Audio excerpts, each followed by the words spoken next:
What they worry about most is injuries. Broken arms and legs and fractured skulls opening so doctors can see such bloody beautiful things almost not quite happening in the bone rooms as they happen outside. And the referee?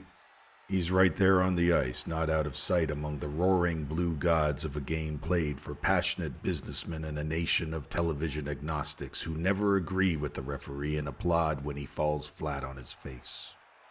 On a breakaway, the centerman carrying the puck, his wings trailing a little on both sides, why I've seen the aching glory of a resurrection in their eyes if they score, but crucifixion's agony to lose the game.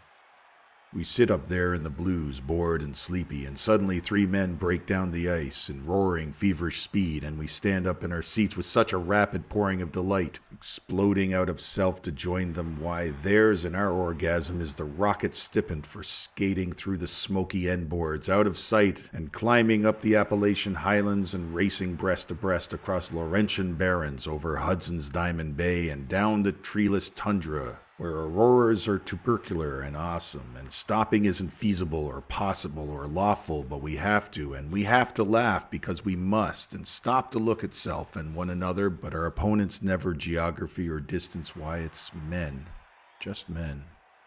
And how do the players feel about it, this combination of ballet and murder?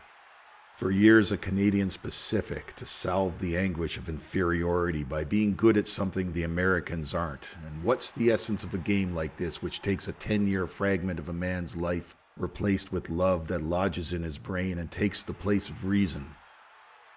Besides the fear of injuries, is it the difficulty of ever really overtaking a hard black rubber disc? Is it the impatient coach who insists on winning? Sports writers friendly but sometimes treacherous? And the worrying wives wanting you to quit, and your aching body stretched on the rubbing table thinking of money in owner's pocket that might be in yours, the butt-slapping camaraderie and the self-indulgence of allowing yourself to be a hero and knowing everything ends in a pot belly. Out on the ice, can all these things be forgotten in swift and skilled delight of speed?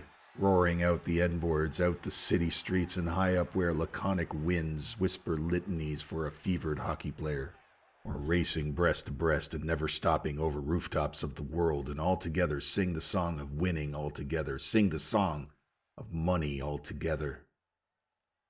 And out in the suburbs, there's the 6-year-old kid whose reflexes were all wrong, who always fell down and hurt himself and cried and never learned to skate with his friends.